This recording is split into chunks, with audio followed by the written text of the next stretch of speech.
창세기 34장입니다. 야곱이 세겜에 머무는 동안 레아와 야곱 사이에 태어난 딸 디나가 하몰의 아들 세겜에게 성폭행을 당하게 됩니다. 세겜은 아버지 하몰을 통해 청혼을 했지만 야곱의 아들들은 그들을 교묘하게 속이고 잔인하게 보복함과 동시에 부녀다와 재물까지 약탈합니다. 아들들의 소행으로 말미암아 그 지방에서 더 이상 정착하기 어렵다고 판단한 야곱은 결국 그곳을 떠나게 됩니다. 디나가 성폭행을 당함 세겜의 부자의 청혼 1절에서 12절까지인데요. 디나의 성폭행 사건은 철없는 처녀의 호기심과 무분별한 청년의 성욕에 빚은 어처구니 없는 비극적인 사건이었습니다. 디나가 그 지방의 딸들을 구경하려고 나갔다. 레아는 6명의 아들과 딸 디나를 낳았는데 디나는 요셉보다 수년 전에 태어났던 것 같습니다.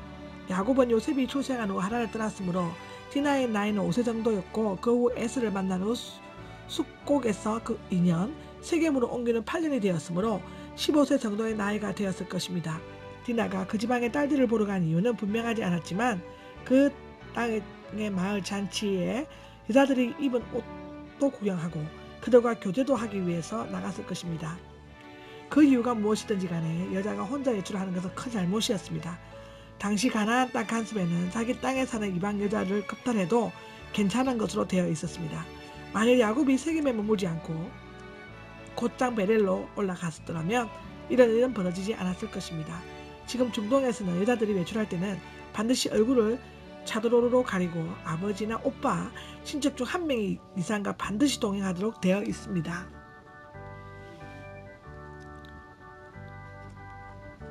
세겜이 디나를 보고 성폭행을 하였다는 것은 당시 족장은 막강한 권한을 가지고 있었으며 그 기록은 민수기 25장 18절에 나와 있죠. 히위 사람 하몰의 아들 세겜은 자기 땅에 머무는 처녀는 자기 마음대로 취할 수 있다고 생각한 것 같습니다. 이것은 당시 가나안 사람들의 도덕적 수준이 얼마나 낮았는가를 보여주고 있습니다. 사라와 리브가도 이집트와 블레셋에서 비슷한 위험에 처했었죠. 이 성폭행했다는 말은 괴롭혔다, 억압했다는 뜻이며 후에 일부에서는 그 처녀와 결혼하고 많은 애물을 보내야 하며 그녀를 떼쳐줄 수가 없었습니다. 출애굽기 22장 15절, 신명기 22장 28절에 3절에 기록이 되어 있습니다. 여기에서 디나란 뜻은요, 디나, 심판, 투쟁이란 뜻으로 야곱이 하란 생활 14년째 얻은 딸로서 당시 17세 가량으로 추정하고도 있습니다. 그리고 세겜은 쇠겜이라는 말인데 어깨란 뜻이고 가나안 토장민의 족의 수장으로 막강한 권력을 가졌었습니다. 야곱의 딸 디나를 욕보였다가 레이와 시므온에게 살해를 당하게 됩니다. 그리고 연연하다는 뜻은 나바크란으로 읽는데요. 원뜻은 집착하다입니다. 결합하다, 불타는 연정으로 매우 집착했음을 보여주고 있습니다. 그리고 5절에 잠잠하였고라는 말은 히브리어로 하라시입니다. 기먹다, 안 들리다. 침묵을 지키다의 뜻으로 깊은 절망감 속의 외부와 의사소통을 끊은 채 신중히 처신했음을 암시하고 있습니다. 깊이 끌렸고 온 정신을 빼앗길 정도로 깊이 빠진 상태를 말합니다. 디나를 달콤한 말로 유혹했는지 아니면 강제로 욕보였는지는 모르지만 세겜의 부적절한 행동은 그 성의 비극적인 결과를 초래합니다. 4절에서 7장에 보면 세겜이 디나를 더럽혔다는 말을 들은 야곱은 아무 말도 하지 않고 가만히 있었다. 잠잠하였다 말을 히브리어로 방금 전에 설명드렸습니다. 아마도 야곱은 아들들이 돌아온 후 의논하고 이 문제에 대해 신중히 처리하려고 했던 것 같습니다. 이것은 자칫하면 부족들 간의 큰 싸움으로 번질 수 있는 문제였기 때문이었겠죠. 들에서 돌아온 아들들은 슬퍼하며 분노했는데 성폭행을 한 것은 이스라엘 다시 말하면 민족의 이름으로 언급된 것은 이곳이 처음이었습니다. 수치스러운 일이 곧 해서는 안 될 일이었기 때문이었습니다. 또 8절 12절에 보면 세겜과 그 아버지 하몰은 야곱과 그 아들들에게 정중히 청혼을 하였습니다. 어떻게 보면 막강한 족장의 입장에서 보면 야곱과 그 식구들은 한낱 힘이 없는 거류민에 지나지 않으며 단숨에 그들을 성 밖으로 몰아내거나 죽일 수도 있었을 것입니다. 그러나 하몰은 야곱의 배후에 이삭과 에서와 같은 강력한 세력이 있고 또 그동안 하나님의 축복이 야곱 가족들과 함께 하신다는 것을 간접적으로 들었고 또 직접 목격했기 때문이었을 것입니다. 부디 그 소녀를 세겜과 결혼하게 해 주시시오.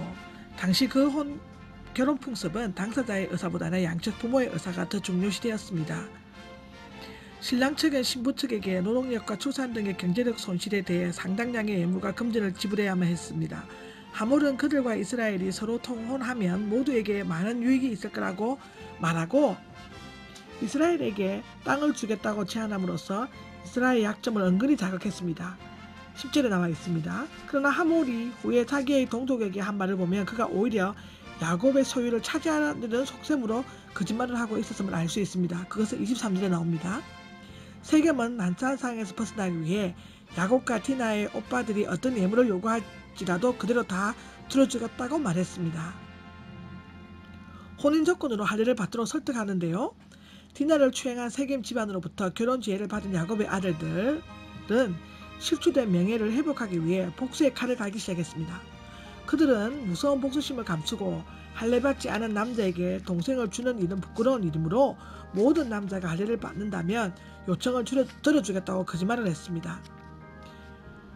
그들은 아버지 야곱과 같이 속임수를 사용한 것이었습니다. 가나안 사람들은 세겜이 야곱의 딸을 좋아했기 때문에 머뭇거리지 않고 그들의 제안을 받아들여 성에 있는 모든 남자들에게 할례를 받게 했습니다. 그들이 이와 같이 순수히 할례를 받은 것은 그렇게 함으로써 세겜이 디나와 결혼할 수 있기 때문이었다고 했지만 동시에 이스라엘의 모든 가축과 재산을 그들의 소유로 만들 수 있다고 생각했기 때문입니다. 시므온과 레위의 무자비한 보복살인, 인간적인 면에서 볼 때 자신의 친동 여동생이 겁탈을 당한 것을 보면 분노하지 않을 수가 없었을 것입니다. 그러나 인간적인 신뢰를 저버리고 하나님께서 제정하신 거룩한 할례까지 이용하려고 한 것은 하나님의 건의를 무시하는 무서운 범죄 행위가 아닐 수 없습니다. 더욱이 시므온과 레위가 앞장서서 야곱의 아들들이 계획적으로 약속한 바를 속이고 사흘 뒤에 할례를 받았으나 아직 낫지 않아 고통 중에 있는 세겜과 그 아비 하몰, 가나안의 남자들을 무자비하게 모두 죽여버렸습니다. 그뿐만 아니라 그들은 디나를 구출한 후 세겜 사람의 소유에 속한 성과 그들의 모든 재산을 모조리 약탈했으며 또한 모든 어린아이들까지 여자들을 포로로 사로잡았습니다. 29절에 나와 있습니다. 이것은 문자 그대로 완전한 복수법이었습니다. 민수기 31장 9절 11절에 나와 있습니다. 이렇게 대규모의 학살이 가능한 것은 두 아들이 자신의 종들을 동원하고 다른 형제들도 뒤에서 후원했으며 또 언약을 맺은 것으로 주민들이 안심하고 있었기 때문이었을 것입니다. 그리고 나서 야곱의 아들들은 그 살인을 정당화하기 위해 자기들을 책망하는 아버지 야곱에게 그러면 우리 여동생이 장녀처럼이라고 표현을 하면서 놔두라는 것입니까? 하고 그럴듯한 변명을 내놓습니다. 순간적으로 가족의 안전을 적극적한 야곱은 아들들의 질문에는 대답을 못했을 뿐만 아니라 그들의 심하게 나무라지 않았습니다. 그는 한 성이 전멸한 것에 대해서는 유감의 말을 하거나 책임을 느끼지 않았고 자신이 위기에 처하게 된 것만을 한탄했을 뿐이었습니다. 여전히 그는 이기적인 사람이었습니다. 그러나 분노에 의한 살인은 어떤 이유에서든지 정당화될 수가 없으며 반드시 심판을 받게 될 것입니다. 마태복음 5장 22절에 나와 있습니다. 후에 이스라엘 자손은 가나안 족속과의 결혼을 피하려는 명령을 받았고 이스라엘 자손을 더럽히기 전에 그들을 완전히 절멸시켜야 했습니다. 신명기 20장 16절에서 18절에 나와 있습니다. 나를 고통스럽게 만들어 버렸구나 라는 것이 30절에 나오는데요. 자식들이 세계에서 벌린 살인과 약탈 사건으로 말미암아 야곱은 범죄를 방조한 자가 되어 인접한 부족들로 하여금 분노의 칼을 가도록 만든 장본인이 되고 말았습니다. 이로 말미암아 하나님의 언약으로 이룩된 가문의 위엄과 권위를 땅에 떨어지게 되고 이제는 가문의 존립까지 위엄을 받게 되는 막바지 상황에 이르게 되었습니다. 그리고 이 세겜의 복수극의 주역들인 시므온과 레위는 후에 야곱의 축복을 받지 못했을 뿐만 아니라 사방으로 멀리 흩어져 살아야만 했습니다.